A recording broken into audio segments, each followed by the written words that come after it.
Hello again, everybody. My name's Eric. Welcome back to another episode of Dudes Who Brew.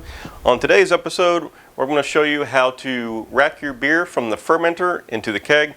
Had a lot of people come in the shop the past few weeks, and they were very interested about going from bottling to kegging. So go grab yourself a beer, and we'll get started.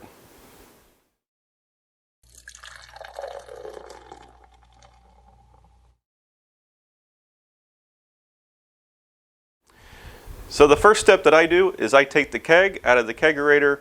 I then take the CO2 and the beverage line off. I purge the keg. That way I can open up the lid. I then rinse out the keg with some water. And then I add about 3 tablespoons of PBW with warm water, and I let it sit for about 30 minutes. And then I dump that water out into the sink.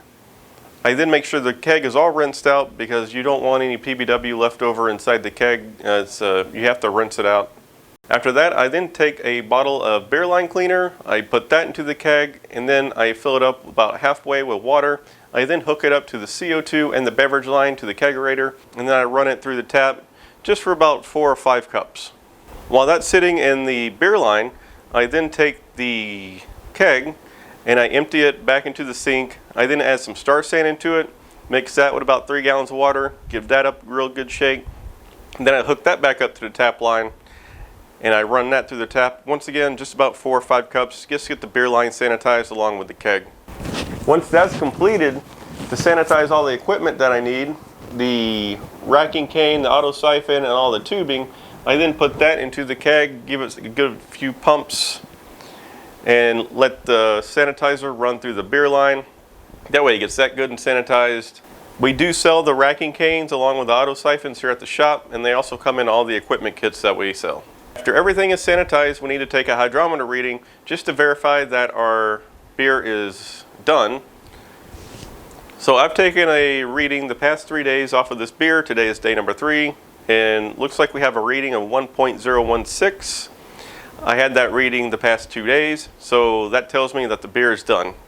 Our next step is we take the auto siphon and we put it into the fermenter, and then we run the siphon hose all the way down to the bottom of the keg. You want it in the bottom of the keg, that way it's not splashing the beer when it is going into the keg. It could oxidize the beer if it's splashing, and oxygen in fermented beer is really bad. So once that's all done, you give the racking cane a few pumps, and as you can see, the beer starts flowing from the fermenter into the keg. It usually only takes about 5 to 7 minutes for the whole transfer to complete. After the transfer is complete, we take the top of the keg, we put it on, we hook it up to the CO2, we give it a few purges just to get any remaining oxygen out, and then you can either hook the beverage line up or leave it disconnected. There are also other ways you could force carb your beer. If you crank up your regulator to 30 psi on your CO2, you can sit there and rock the beer for about 30 to 40 minutes, and that will carbonate it. However, be careful doing this. You could overcarbonate the keg, and then it's a pain to get the carbonation out once it's already in. So thanks for joining me on this episode of Dudes Who Brew. If you're interested in going from bottling to kegging, come see us here at the shop, 4152 Okeechobee Road in Fort Pierce, Florida. We have everything you need to start kegging today. We can even order you a kegerator if you want one. So we'll see you next time.